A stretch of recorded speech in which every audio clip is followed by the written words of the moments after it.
सफल बने, समर्थ बने, पावन बने जीवन। मीठी मुरली सुन के पाए सुख सघन। आज का चिंतन, आज का चिंतन। ओम शांति। Good morning. ज्ञान का सागर परमपिता परमात्मा शिव आज हम बच्चों को कह रहे हैं, आज बाप दादा चारों ओर के अपने राज दुलारे परमात्मा प्यारे बच्चों को देख रहे हैं। किस लिए देख रहे हैं? क्योंकि कर्मातीत अवस्था तक पहुंचने के लिए कंट्रोल की पावर को बढ़ाओ और स्वराज्य अधिकारी बनो। इसके लिए बाबा देख रहे हैं, यह परमात्मा दुलारे व परमात्मा प्यार बहुत थोड़े बच्चों को प्राप्त होता है, क्योंकि संसार में 800 करोड़ आत्माएं, उसमें कितनी आत्माएं ब्राह्मण हैं? थोड़े बहुत। बाबा कहते हैं बहुत थोड़े ऐसे भाग्य के अधिकारी बनते हैं। ऐसे भाग्यवान बच्चों को देख बाप दादा भी हर्षित होते हैं। राज दुलारे अर्थात राजा बच्चे तो अपने को राजा समझते हो, नाम ही है राजयोगी। तो राजयोगी अर्थात राजा बच्चे वर्तमान समय भी राजे हो और भविष्य में भी राजे हो। अपना डबल राज्य पद अनुभव करते हो ना। अपने आप को देखो कि मैं राजा हूं, स्वराज्य अधिकारी हूं। हर एक राज्य कारवारी आपके अडर में कार्य कर रहे हैं।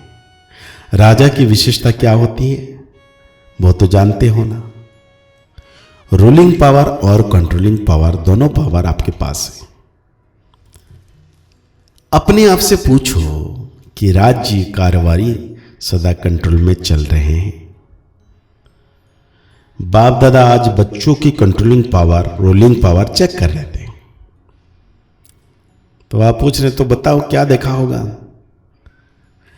हर एक जानते तो हैं, बाप दादा ने देखा कि अभी भी अखंड राज्य अधिकारी सभी का नहीं है। अखंड बीच बीच में खंडित होती है। क्यों? सदा स्वराज्य के बदले पर राज्य भी खंडित कर देता है। पर राज्य की निशानी है यह कर्मेंद्रियां पर अधीन हो जाती है।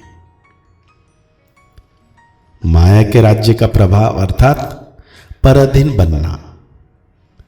वर्तमान समय माइनॉरिटी तो ठीक है, लेकिन मेजॉरिटी माया के वर्तमान समय के विशेष प्रभाव में आ जाते हैं। तो आदि अनादि संस्कार है, उसके बीच में मध्य के अर्थात द्वापर से अभी अंत तक के संस्कार के प्रभाव में आ जाते हैं। 100 के संस्कार ही स्वराज्य को खंडित कर देते हैं। उसमें भी विशेष संस्कार व्यर्थ सोचना, व्यर्थ समय गंवाना और व्यर्थ बोल चाल में आना, चाहे सुनना चाहे सुनाना। एक तरफ व्यर्थ के संस्कार और दूसरी तरफ अलवेलेपन के संस्कार भिन्न भिन्न रॉयल रूप में स्वराज्य को खंडित कर देते हैं। बाबा ने पूरा कारण बताया ये कैसे खंडित होता है। तो बाबा कहते हैं ये क्यों होता है?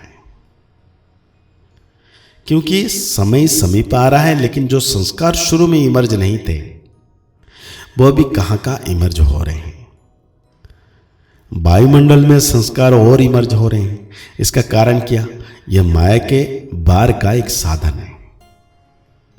माया इसी से अपना बनाकर परमात्मा मार्ग से दिल शिकस्त बना देती है।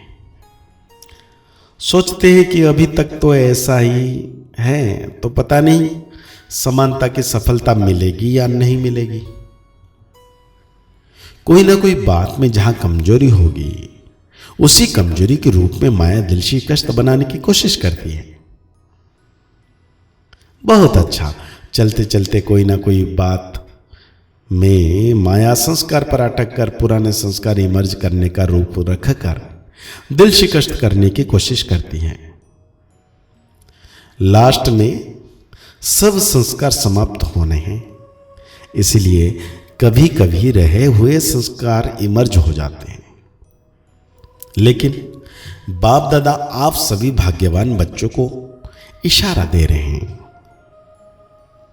घबराओ नहीं, माया की चाल को समझ जाओ। आलस्य और व्यर्थ, इसमें नेगेटिविटी भी आ जाता है। इन दोनों बातों पर विशेष अटेंशन रखो। समझ जाओ कि यह माया का वर्तमान समय वार करने का साधन है। बाप के साथ का अनुभव, कंबाइंड पन का अनुभव इमर्ज करो। ऐसे नहीं कि बाप तो है ही मेरा, साथ है ही है, साथ का प्रैक्टिकल अनुभव इमर्ज हो। तो यह माया का बार बार नहीं होगा, माया हार खा लेगी। यह माया के हार है, बार नहीं। सिर्फ घबराओ नहीं, क्या हो गया, क्यों हो गया, हिम्मत रखो। बाप के साथ को स्मृति में रखो। चेक करो कि बाप का साथ है। साथ का अनुभव मर्ज रूप में तो नहीं है। नॉलेज है कि बाप का साथ है, नॉलेज के साथ साथ बाप की पावर है क्या? अलमाइटी अथॉरिटी है तो सर्व शक्तियों के पावर इमर्ज रूप में अनुभव करो। इसी को कहा जाता है बाप के साथ का अनुभव होना। अलबेले नहीं बन जाओ, बाप के सिवाय और है कौन? बाप ही तो है। जब बाप ही पावर है तो वही पावर है। जैसे दुनिया वाले कहते हैं अगर परमात्मा व्यापक है तो परमात्मा गुण अनुभव होने चाहिए, दिखाई देने चाहिए। तो बाप दादा भी आपको पूछते हैं, अगर बाप साथ है, कंबाइंड है, तो वो पावर हर कर्म में अनुभव होती है, दूसरों को भी अनुभव होती है। क्या समझते हो? डबल फॉरेनर्स क्या समझते हो? पावर है, सदा है। पहले क्वेश्चन में तो सब हां कर लेते हैं, फिर जब दूसरा क्वेश्चन आता है सदा है, तो सोच में पड़ जाते हैं। तो अखंड तो नहीं हुआ ना। आप चैलेंज क्या करते हो? अखंड राज्य स्थापना कर रहे हो या खंडित राज्य स्थापना कर रहे हो? क्या कर रहे हो? बाप पूछ रहे। अखंड है ना? टीचर्स बोलो अखंड है, तो अभी चेक करो अखंड राज्य है। राज्य अर्थात प्रालब्ध सदा का लेना है या बीच बीच में कट जाए, कोई हर्जा नहीं। ऐसे चाहते हो? लेने में तो सदा चाहिए और पुरुषार्थ में कभी कभी चलता है। ऐसे फॉरेनर्स को कहा था ना कि अपने जीवन के डिक्शनरी से समटाइम्स और समथिंग शब्द निकाल दो। अभी समटाइम खत्म हुआ। जयंती बोलो, जयंती बहन को बोल रहे हैं बाबा, रिजल्ट देंगी ना तो समटाइम्स खत्म है। जो समझते हैं समटाइम्स शब्द सदा के लिए समाप्त हो गया, वो हाथ उठाओ। खत्म हो गया या खत्म होगा? लंबा हाथ उठाओ। वतन के टीवी में आपके हाथ आ गए हैं, यहां के टीवी में सभी के नहीं आते हैं। यह कलयुगी टीवी है ना, वहां जादू की टीवी है इसलिए आ जाता है। बहुत अच्छा।